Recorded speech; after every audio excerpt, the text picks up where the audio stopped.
Hey hello guys, అందరూ ఎలా ఉన్నారు? బాగున్నారు కదా? వెల్కమ్ టు మై ఛానల్ మమత. ఏంటి అస్సలు వీడియోసే పెట్టట్లేదు అని చూస్తున్నారా? సో సారీ అండి, కొంచెం బిజీ వల్ల పెట్టలేకపోతున్నాను. సో మా ఊర్లో జాతర అయితే జరిగింది. సో ఇది చాలా రోజుల క్రితంది, కానీ ఇప్పుడు పెడుతున్నాను నేనైతే. సో మేము పండగకి వెళ్ళాం కదా, సో అప్పటిది ఈ వీడియో, కానీ ఇప్పటి వరకు పోస్ట్ చేయలేదు, కొంచెం ఖాళీ దొరక్క. సో అందుకని ఈరోజు ఎలా అయినా పోస్ట్ చేయాలి, మీ అందరికీ చూపించాలి మా ఊర్లోని జాతర అని చెప్పి మీ ముందుకు వచ్చేసాం.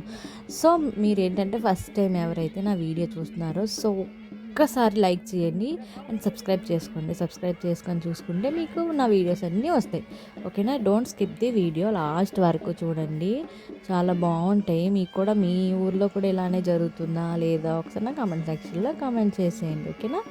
అండ్ ఇదండి, చూడండి మా బాబు అయితే చూస్తున్నాడు, అమ్మ నాకు ఇది కావాలి, అమ్మ నాకు అది కావాలి అని చెప్పి. నాన్న ఎక్కువ నా దగ్గర ఉండడు, ఎక్కువ నాన్న దగ్గరే ఉంటాడు.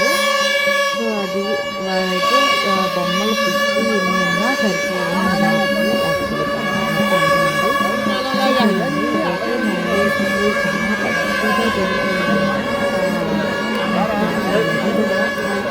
మాకు చాలా ఇష్టం.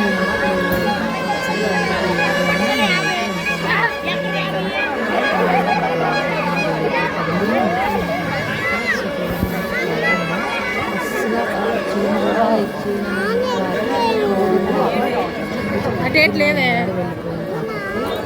సో ఎక్కువ వచ్చేసేవారు.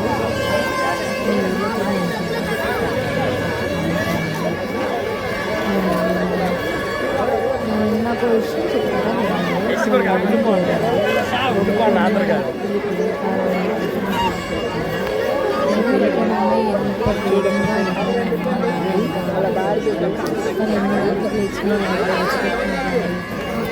అదే అత్తవారి ఇల్లు అలా కాదు, మనం పడుకున్నా సరే కావాలనే లేపేస్తూ ఉంటారు. ఇది కావాలి, అది తీసుకురా, ఇది తీసుకురా, లేనిపోని చాడీలన్నీ చెప్తారండి. నాకైతే పర్సనల్గా చెప్తున్నాను, నాకైతే అలానే జరిగాయి. సో నేనైతే చెప్తాను, అందుకనే చాలామందికి ఇలా జరుగుతాయని నాకు తెలుసు, బట్ నేను ఎక్స్పీరియన్స్ చేశాను కాబట్టి నాకు తెలుస్తుంది. సో మీకు కూడా ఇలానే జరిగాయా?